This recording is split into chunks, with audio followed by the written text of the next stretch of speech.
Hello dear students, English Grammar and Composition Standard 7 second semester ની bookમાંથી. Today we are going to continue with question number 7 which is there on page number 12. Last વિડીયોમાં આપણે question number 6 સુધી શીખ્યા હતા. તો આજના વિડીયોમાં આજે આપણે question number 7 થી સ્ટાર્ટ કરીશું. વિદ્યાર્થી મિત્રો, જો તમે ચેનલ ઉપર નવા હો તો ચેનલને સબસ્ક્રાઈબ કરવાનું ના ભૂલતા અને વિડીયોને એન્ડ સુધી જોજો જેથી કરીને તમને આની સંપૂર્ણ સમજ આવી શકે. તો સ્ટાર્ટ કરીએ આપણે chapter 1 the simple present tense question number 7. Question number 7ની અંદર છે write the sentences as shown in the example. ઉદાહરણમાં પ્રમાણે વાક્યો લખો. તો આપણે ઉદાહરણ પ્રમાણે અહીંયા વાક્યો લખીશું. સૌથી પહેલાં છે એક્ઝામ્પલમાં જોઈશું વી લર્ન ગુજરાતી, બ્રેકેટમાં અહીંયા હિન્દી લખ્યું છે તો આન્સર લખ્યું છે we do not learn Hindi. તો આ સેન્ટેન્સ જે છે એ સાદા વર્તમાન કાળનું છે. વી એટલે અમે એટલે બહુવચન થયું, એની પાછળ ક્રિયા મૂળ રૂપમાં છે. એના ઉપરથી ખબર પડે છે કે વાક્ય સાદા વર્તમાન કાળનું છે. અને બહુવચન છે એટલે સાદા વર્તમાન કાળમાં આપણે જ્યારે નકારમાં આન્સર લખીએ છીએ તો ડુ લખીને નોટ લખતા હોઈએ છીએ. આ વાક્યનો અર્થ છે કે અમે ગુજરાતી શીખીએ છીએ અને અહીંયા વી ડુ નોટ લર્ન હિન્દીનો અર્થ થાય છે કે અમે હિન્દી શીખતા નથી. એવી જ રીતે ફર્સ્ટ ક્વેશ્ચન આપણે જોઈએ કે મિસિસ વ્યાસ ટીચર્સ અસ ઇંગ્લિશ. આમાં ઓલમોસ્ટ દરેક વાક્યો સાદા વર્તમાન કાળના છે. આ મિસિસ વ્યાસ એક વચન છે. ક્રિયાપદની પાછળ ES લખ્યું છે, એના ઉપરથી ખબર પડે છે કે આ સાદા વર્તમાન કાળ અને એક વચનનો વાક્ય છે. વાક્યનો અર્થ થાય છે કે મિસિસ વ્યાસ અમને ઇંગ્લિશ શીખવે છે. બ્રેકેટમાં ગુજરાતી લખ્યું છે તો આપણે આ વાક્યને ફેરવીને આવી રીતે લખીશું કે Mrs Vyas does not teach us Gujarati. Mrs Vyas અહીંયા એક વચન છે એટલે સાદા વર્તમાન કાળમાં એક વચન પછી આપણે ડઝ લખીએ છીએ અને ત્યારબાદ જ આપણે નોટ લખીએ છીએ. તો અને પછી ક્રિયાપદ ડઝ લખ્યું છે એટલે ક્રિયાપદ એના મૂળ રૂપમાં રહે છે. Mrs Vyas does not teach us Gujarati. Second છે ધ બોયઝ પ્લે ચેસ. અહીંયા બોયઝ બહુવચન છે એટલે ક્રિયાપદ એના મૂળ રૂપમાં છે. તો વાક્ય સાદા વર્તમાન કાળમાં. આનો અર્થ થાય છે કે છોકરાઓ ચેસ રમે છે. ફૂટબોલથી નકાર વાક્ય બનાવવાનું છે તો આપણે ધ બોયઝ, બોયઝ બહુવચન છે, સાદા વર્તમાન કાળમાં છે એટલે બહુવચનમાં ડુ લખીએ છીએ, એક વચનમાં ડઝ લખીએ છીએ. The boys do not play football. છોકરાઓ ફૂટબોલ રમતા નથી. થર્ડ છે Soham goes to school. Soham school જાય છે. ગો પછી ES છે એટલે સાદો વર્તમાન કાળ. સોહમ એક જ નામ છે એટલે એક વચન છે એટલે વર્તમાન કાળમાં પાછળ ES લખ્યું છે. સાદા વર્તમાન કાળ એક વચનનો વાક્ય છે જેનો અર્થ થાય છે કે સોહમ સ્કૂલે જાય છે. માર્કેટથી નકાર વાક્ય બનાવવાનું છે તો Soham does not go to market. સોહમ એક વચન છે એટલે વર્તમાન કાળમાં આપણે ડઝ લખ્યું છે, પછી નોટ અને ક્રિયાપદ એના મૂળ રૂપમાં કારણ કે આગળ ડઝ લખ્યું છે. Does not go to the market. Question number 4 they clean the house એટલે કે તેઓ ઘર સાફ કરે છે. ગાર્ડનથી નકાર બનાવવાનું છે. દે એટલે તેઓ થાય છે તો બહુવચન છે એટલે સાદા વર્તમાન કાળમાં આપણે ડુ લખીએ છીએ. They do not clean the garden એટલે તેઓ ગાર્ડન સાફ કરતા નથી. I go for a walk in the morning. હું સવારમાં ચાલવા જઉં છું. આઈ સાથે સાદા વર્તમાન કાળમાં ક્રિયાપદ એના મૂળ રૂપમાં રહે છે. ઇન ધ ઇવનિંગથી નકાર વાક્ય બનાવવાનું છે તો આઈ એમ તો આપણે હું કહીએ છીએ જેનો અર્થ આપણે એક વચનમાં લેતા હોઈએ છીએ એટલે આ એક વચન છે. તેમ છતાંય આપણે ઇંગ્લિશનો જો નિયમ જોઈએ તો બહુવચનમાં ડુ આવે છે પણ આ એક્સેપ્શન છે. આઈ સાથે ડુ યુઝ કરવામાં આવે છે. આઈ સાથે ડઝ યુઝ કરતા નથી આપણે. I do not go for a walk in the evening એટલે કે હું સાંજે ચાલવા જતો નથી. ગ્રેન્ડફાધર રીડ્સ ધ રામાયણ એટલે કે દાદા રામાયણ વાંચે છે. મહાભારત તો ગ્રેન્ડફાધર એક વચન છે, સાદા વર્તમાન કાળનો વાક્ય છે કારણ કે ક્રિયાપદ પછી એસ લખેલું છે, એક વચનનો વાક્ય છે. સાદા વર્તમાન કાળમાં એક વચનનો વાક્ય છે તો અહીંયા એક વચન છે એટલે આપણે ડઝ લખ્યું. Grandfather does not read the Mahabharata. એવી જ રીતે નેક્સ્ટ ક્વેશ્ચન છે Mohan climbs the mango tree એટલે મોહન મેંગોના ઝાડ ઉપર ચડે છે. મોહન એક વચન છે, ક્રિયાપદ પછી એસ છે એક વચનમાં. સાદા વર્તમાન કાળમાં ક્રિયાપદ પછી એસ અથવા ES આવે છે. તો આનો આપણે નીમ ટ્રીથી નકાર બનાવીએ તો મોહન એક વચન હોવાના લીધે આપણે અહીંયા ડઝ લખ્યું છે. Mohan does not climb the neem tree, એટલે કે મોહન લીમડાના ઝાડ ઉપર ચડતો નથી. I go to school by bus, એટલે કે હું બસ દ્વારા સ્કૂલે જાઉં છું. તો આઈ સાથે આપણે જ્યારે નકારમાં વાક્ય બનાવીએ છીએ કે આપણે આગળ શીખી ગયા છીએ કે આઈ એક વચન છે પણ એક્સેપ્શનલ છે આઈ કેસ, એટલે અહીંયા આપણે ડુ યુઝ કરીએ છીએ. I do not go to school on scooter. We decorate the hall, એટલે કે અમે હોલને શણગારીએ છીએ. ક્લાસરૂમથી આપણે નકાલ વાક્ય બનાવવાનું છે. વી બહુવચન છે. We do not decorate the classroom. બહુવચનમાં ડઝ આવતું નથી, બહુવચનમાં ડુ આવે છે. We do not decorate the classroom. Akash writes poems, એટલે આકાશ પોયમ લખે છે. એક વચન છે અહીંયા. એસેસથી નકાર વાક્ય બનાવવાનું છે. આકાશ ડઝ નોટ રાઇટ એસેઝ, એટલે કે આકાશ એક વચન છે, સાદો વર્તમાન કાળ. એક વચન પછી આપણે ડઝ લખીએ છીએ. આકાશ એસેઝ એટલે કે નિબંધ લખતો નથી. ક્વેશ્ચન નંબર 8 આપણે જોઈએ. ક્વેશ્ચન નંબર 8માં write the answers with yes or no. Yes or નોથી આપણે આન્સર લખવાનું છે. તો સૌથી પહેલાં આપણે એક્ઝામ્પલ જોઈએ. Does mister Dave play tennis? Yes he plays tennis. No he doesn't play tennis. ડઝથી આપણે ક્વેશ્ચન સ્ટાર્ટ કર્યું છે કારણ કે સાદા વર્તમાન કાળમાં એક વચન છે એટલે ડઝ લખ્યું છે અને ક્રિયાપદ ડઝ ડુ અથવા ડીડ હોય આગળ, તો પાછળ ક્રિયાપદ મૂળ રૂપમાં રહે છે. તો અહીંયા ક્રિયાપદ મૂળ રૂપમાં છે. હકારમાં જવાબ લખ્યું તો યસ હી પ્લેઝ ટેનિસ. અહીંયા ડુ ડઝ નથી એટલે પછી આપણે સાદો વર્તમાન કાળ દર્શાવવા માટે એક વચનનો આપણે ક્રિયાપદ પછી એસ લખ્યું છે. જ્યારે નકારમાં લખીએ છીએ તો નો હી ડઝન્ટ, એ ડઝ નોટનો શોર્ટ ફોર્મ છે. He doesn't play tennis. હવે આગળ અહીંયા ડઝ આવી ગયું તો પ્લે એના ક્રિયા એના મૂળ રૂપમાં રહે છે. આગળ આપણે જોઈએ. ફર્સ્ટ છે do the children play in the garden. બાળકો બહુવચન છે એટલે સાદા વર્તમાન કાળમાં અહીંયા ડુ લખવામાં આવ્યું છે. પ્રશ્નાર્થ વાક્ય છે કે શું બાળકો ગાર્ડનમાં રમે છે? જ્યારે આપણે અફર્મેટિવ આન્સર એટલે કે હકારમાં આન્સર લખીએ છીએ તો yes they play in the garden. હા, તેઓ ગાર્ડનમાં રમે છે. જ્યારે નેગેટિવ આન્સર લખીએ છીએ તો નો દે ડોન્ટ. ડુ નોટનો શોર્ટ ફોર્મ છે ડોન્ટ. અને બહુવચન છે એટલે સાદા વર્તમાન કાળમાં આપણે ડુ લખીએ છીએ તો no they don't play in the garden. એવી જ રીતે does Meera teach you Hindi? શું મીરા તમને હિન્દી ભણાવે છે? મીરા એક વચન છે એટલે આગળ ડઝ લખેલું છે, સાદો વર્તમાન કાળ એક વચન. હવે આપણે એનો અફર્મેટિવ આન્સર લખીએ છીએ. Yes she teaches me Hindi. હા, તેઓ મને હિન્દી ભણાવે છે. એનો negative answer no she doesn't teach me Hindi, કે ના તેઓ મને હિન્દી ભણાવતા નથી. થર્ડ નંબર છે do they go to the market? શું તેઓ માર્કેટ બજારમાં જાય છે? દે એટલે બહુવચન થાય છે, તો બહુવચન સાદો વર્તમાન કાળ છે એટલે અહીંયા ડુ લખવામાં આવેલું છે.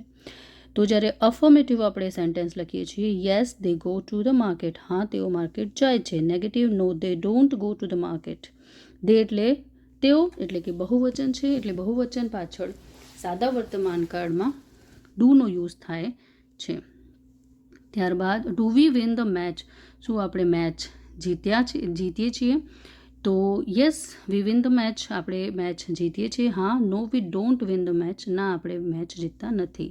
બહુવચન છે એટલે ડુ લખવામાં આવેલ છે. Does Rashmi like this house? શું રશ્મિને આ ઘર ગમે છે? તો yes she likes this house. હા, એને આ ઘર ગમે છે. Negative no she doesn't like this house, કે ના તેને આ ઘર ગમતું નથી. Do the girls skip? શું છોકરીઓ કૂદકા એટલે દોરડા કૂદે છે? યસ દે સ્કીપ, કે હા તેઓ કૂદે છે. દે અહીંયા લખ્યું છે આપણે ગર્લ્સ માટે. હવે અહીંયા જે આપણે પ્રોનાઉન્સ પણ લખીએ છીએ એના ઉપર પણ આપણે ધ્યાન આપી દઈએ થોડુંક, કે સ્ટાર્ટિંગમાં આપણે ધ ચિલ્ડ્રન જે લખ્યું છે અહીંયા, ધ ચિલ્ડ્રન બહુવચન છે એટલે આપણે અહીંયા દે લખ્યું છે. તેઓ એનો સર્વનામ, કે તેઓ બાળકો અને તેઓ. પછી ડઝ મીરા? મીરા જે છે એક વચન છોકરી છે તો છોકરી માટે આપણે ઇંગ્લિશમાં શી યુઝ કરીએ છીએ. છોકરો હોય તો હી યુઝ કરીએ છીએ. તો yes she teaches me Hindi, કે હા તે મને હિન્દી ભણાવે છે. પછી અહીંયા આપણે દે ડાયરેક્ટ પ્રોનાઉન લખ્યું છે એટલે આપણે પ્રોનાઉન ચેન્જ નથી કર્યું. દે સાથે દે જ આપણે લખ્યું છે. અને ફોર્થ નંબરમાં પણ આ પ્રોનાઉન જ છે કે અમે. તો અમે માટે પણ અહીંયા અમે લખ્યું છે, એટલે આ પ્રોનાઉન ચેન્જ કર્યું નથી. પછી અહીંયા રશ્મિ નામ લખ્યું છે, દેટ ઇઝ નાઉન.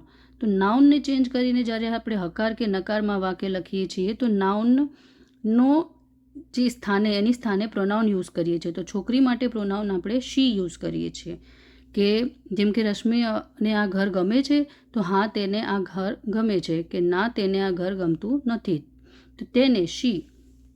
પછી ડુ ધ ગર્લ્સ સ્કીપ, છોકરીઓ શું છોકરીઓ દોરડા કૂદે છે, તો હા તેઓ કૂદે છે. તેઓ ગર્લ્સ બહુવચન છે એટલે આપણે અહીંયા તેઓ યુઝ કર્યું છે. એવી જ રીતે does Mohan work on the farm, શું આ ખેતરમાં મોહન કામ કરે છે.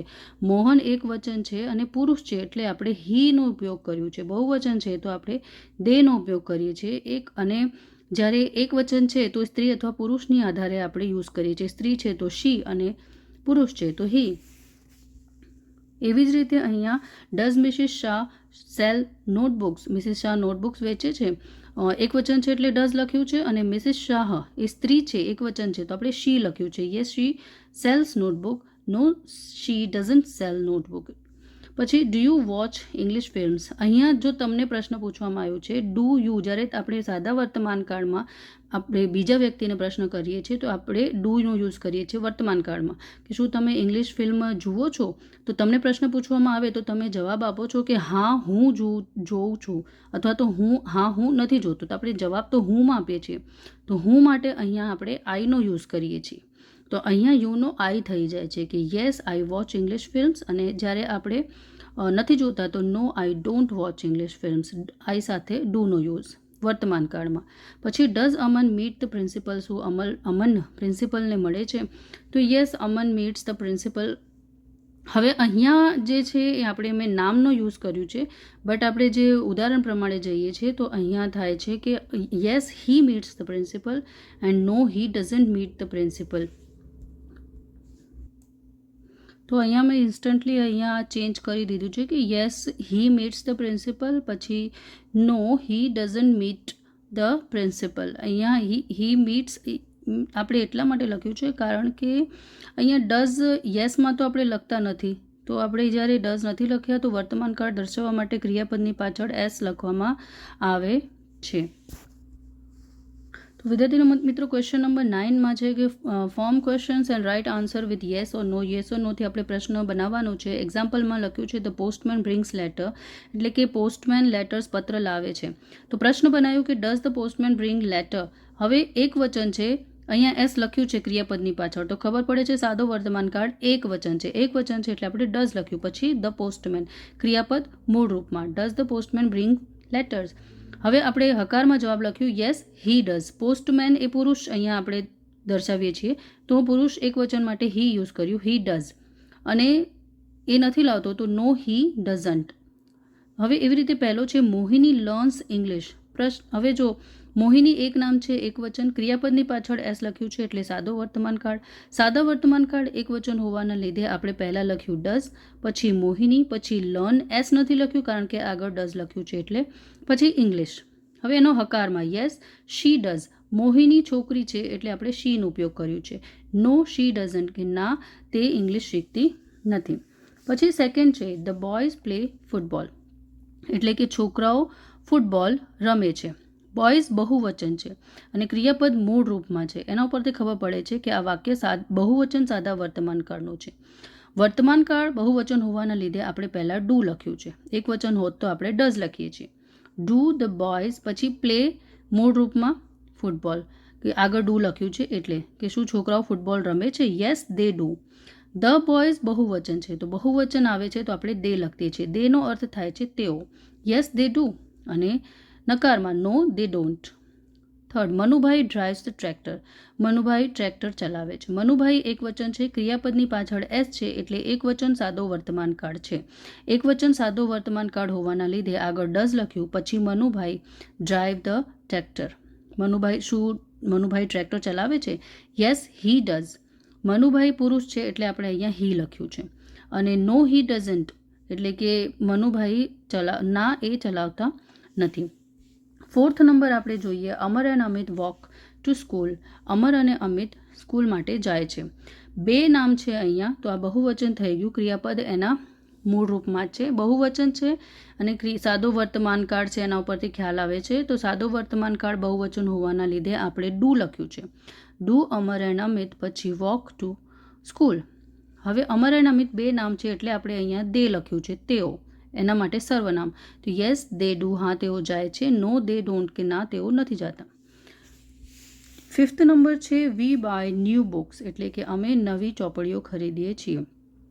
વી બહુવચન છે, ક્રિયાપદ મૂળ રૂપમાં છે, એના ઉપરથી ખબર પડે છે કે આ વાક્ય બહુવચન સાદા વર્તમાન કાળનો છે. બહુવચન હોવાના લીધે આપણે ડુ લખ્યું છે. Do we buy new books, શું આપણે નવી બુક્સ ચોપડીઓ ખરીદીએ છીએ? Yes we do.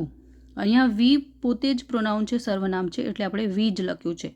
નામ હોત તો આપણે એને ચેન્જ કરીએ છીએ. No we don't. પછી Ramjibhai waters the plants, Ramjibhai પ્લાન્ટ્સને, છોડને પાણી આપે છે. રામજીભાઈ એક વચન છે, ક્રિયાની પાછળ એસ છે, એટલે સાદો વર્તમાન કાળ એક વચનનો વાક્ય છે અને જેના લીધે આપણે સ્ટાર્ટિંગમાં ડઝ લખ્યું છે.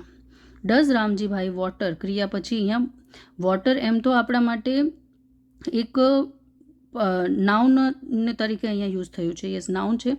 તો does Ramjibhai water the plants, શું રામજીભાઈ પ્લાન્ટ્સને પાણી આપે છે? તો yes he does. No he doesn't. Ramjibhai પુરુષ છે, એક વચન છે, એટલે એના માટે અહીંયા હીનો ઉપયોગ આપણે કર્યું છે અને અહીંયા પણ હીનો ઉપયોગ કર્યું છે કે હા તેઓ આપે છે, ના તેઓ નથી આપતા. Mother cooks food, does mother Cook food. હવે મધર અહીંયા એક વચન છે અને ક્રિયાપદની પાછળ એસ છે. સાદો વર્તમાન કાળ એક વચન હોવાના લીધે સ્ટાર્ટિંગમાં પ્રશ્નમાં આપણે ડઝનો ઉપયોગ કર્યું છે કે શું માતા ખોરાક રાંધે છે? માતા એ શું છે? સ્ત્રી છે, એક વચન છે, તો આપણે શી લખીએ છીએ. Yes she does. No she doesn't, કે ના તેઓ, પહેલાં હકારમાં કે હા તેઓ બનાવે છે, કે ના તેઓ નથી બનાવતા. પછી 8th નંબર છે Prakashbhai opens the shop. Prakashbhai એક વચન છે, ક્રિયાપદની પાછળ એસ છે, એટલે સાદો વર્તમાન કાળ એક વચનનો વાક્ય છે, તેથી આપણે પ્રશ્ન ડઝથી બનાવ્યો. Does Prakashbhai open the shop, શું પ્રકાશભાઈ દુકાન ખોલે છે? યસ હી ડઝ, કે હા તેઓ ખોલે છે. નો હી ડઝન્ટ, ના તેઓ નથી ખોલતા. પ્રકાશભાઈ એક વચન છે, પુરુષ છે, એટલે આપણે હીનો ઉપયોગ અહીંયા કર્યો છે. માનસી મેક્સ ટી, એટલે કે અહીંયા માનસી એક વચન છે, ક્રિયાપદની પાછળ એસ છે, એટલે સાદો વર્તમાન કાળ એક વચન હોવાના લીધે આપણે ડઝનો ઉપયોગ કર્યો છે. ડઝ માનસી મેક ટી, શું માનસી ચા બનાવે છે? Yes she does. માનસી એક વચન છે અને સ્ત્રી છે, છોકરી છે, તો આપણે શીનો ઉપયોગ કર્યો. નો શી ડઝન્ટ, કે ના તેઓ નથી બનાવતા. ગીતા હેલ્પ્સ હર ફ્રેન્ડ, એટલે ગીતા એના ફ્રેન્ડને મદદ કરે છે. અહીંયા ગીતા એક વચન છે, ક્રિયાપદની પાછળ એસ છે, એટલે સાદો વર્તમાન કાળ. તો સાદો વર્તમાન કાળ અને એક વચન હોવાના લીધે આપણે અહીંયા ડઝ લખ્યું. Does Gita help her friend, કે શું ગીતા એના ફ્રેન્ડને મદદ કરે છે? તો યસ શી ડઝ, હા તેઓ કરે છે. ગીતા છોકરી છે એટલે અને એક વચન છે, એટલે આપણે શીનો ઉપયોગ અહીંયા કર્યો છે. નો શી ડઝન્ટ, કે ના તેઓ કરતા નથી. તો વિદ્યાર્થી મિત્રો, અહીંયા આપણો આ ચેપ્ટર ફર્સ્ટ કમ્પ્લીટ થાય છે. વિદ્યાર્થી મિત્રો, જો તમે હજુ ચેનલને સબસ્ક્રાઈબ ના કર્યું હોય તો પ્લીઝ ચેનલને સબસ્ક્રાઈબ કરજો. મળીએ આપણે નેક્સ્ટ વિડીયોમાં. Till then by.